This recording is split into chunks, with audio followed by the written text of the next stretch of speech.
There is still no coronavirus relief bill, despite another week of intense negotiations between House Speaker Nancy Pelosi and the Treasury Secretary Steve Mnuchin on behalf of the president. That's no comfort to the millions of Americans who are in desperate need amid the coronavirus pandemic. And the numbers, I just want to remind you of them because they are staggering. We are talking about 8 million people who have fallen into poverty in the world's richest country since May, bringing the total number of Americans living in poverty to 55 million. Only about half of the 22 million U.S. jobs that were lost in March and April have been recouped. 15 million people lost their health care coverage via employer-sponsored insurance. 35 million people could face eviction in the coming months. More than 567,000 people are homeless in this country. And by the end of 2020, one estimate indicates the massive unemployment as a result of the pandemic could drive homelessness up by 40 to 45%. Imagine that. President Trump keeps pointing to the economy as the top issue, advocating for the lifting of coronavirus restrictions, claiming it will help bring the economy roaring back. But roaring back for whom? In fact, if you're in the stock market, the economy's fine right now. The next guest of mine agrees that the economy is the top issue. It's a rare agreement that he and Donald Trump and I share, but with one key distinction.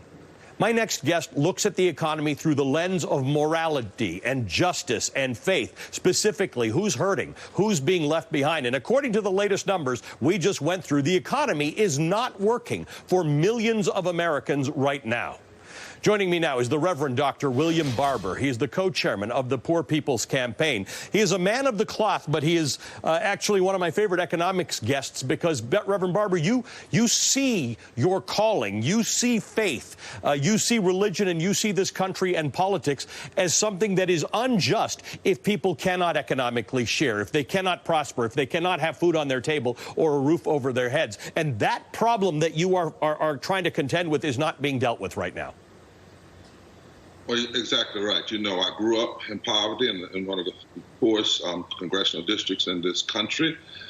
Theologically, there's no way you cannot address poverty and claim to follow God and claim to follow Jesus. And right now in this country, you mentioned 55 million more, but if you add to that low wealth, if you add to that people who are one emergency away from poverty, it goes up another 75 million people. That are poor and low wealth. And that 8 million, that 8 million, it's like 53,000 people a day since May. And we're not going to have change on this until we have a change in who sits in the office, because here's the reality. Trump and McConnell weren't focusing on it before COVID. They were focused on the greedy, the wealthy. They weren't addressing poverty and living wages. They were trying to take health care before COVID. They were trying to block living wages before COVID. And so that's where they are. And that is why all over this country now, poor and low wealth people are moving together to say we must do more. We must vote and change who sits in office and change the kind of policies that come from those who sit in office.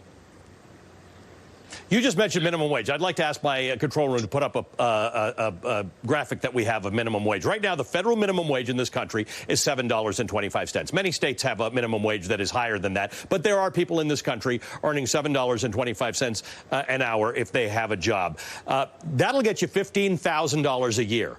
We're talking about a minimum wage proposed by Joe Biden and others of $15 a year, and people talk about how unfair that is and how that's going to drive business underground. $15 an hour is $31,000 a year, Reverend Barber. The thieves who want to make that kind of money. What is wrong with us that you're talking about the number of people who are low wage and in poverty in the wealthiest country in the world, where if you are invested in the stock market, Reverend Dr. Barber, you are doing substantially better than you were at the beginning of this year or at the beginning of COVID. Well, you know, I actually also not only majored in theology, but majored in public policy. The same persons that disagreed with Franklin Delano Roosevelt even setting a minimum wage, we're dealing with their cousins now, in theory. They don't agree with anything but treating corporations like people and people like things.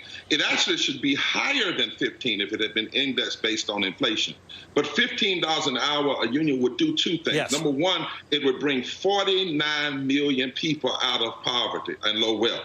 And it would pump $368+ billion into the economy.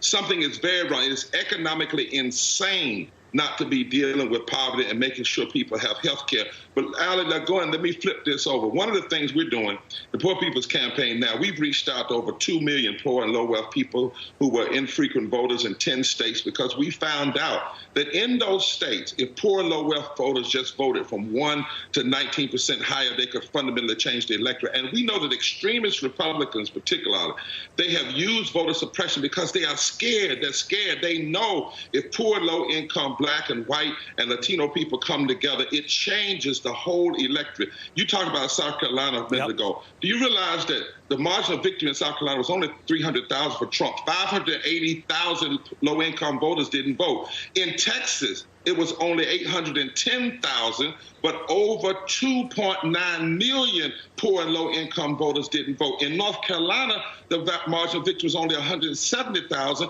920,000 poor and low-income voters didn't vote. But what's happening now? All this pain is pushing them together. All this pain is saying to them, we better vote for our lives. It's not just about a personality. It's about living. Yep. And people are beginning to go to the polls and turn out like never before because we are not headed we're in depression. Many people were in depression before COVID. We're headed to more catastrophic happenings. And if we don't turn this around, and it's only can be turned with policy, and policy can only be turned by people you elect. So this election is about electing who will change the policy and will focus on poor and low-wealth people and lift this country from where it is. So our message to our viewers today, if you are out there, find somebody who is not prospering and remind them that while this society generally treats the less prosperous and the poor as voiceless, there is one voice that you have. It is the voice at the ballot box. It is your vote. Reverend, thank you for the work that you are doing. The Reverend Dr. William Barber is the co-chair of the Poor People's Campaign. Good to see you and good to be in your state, sir.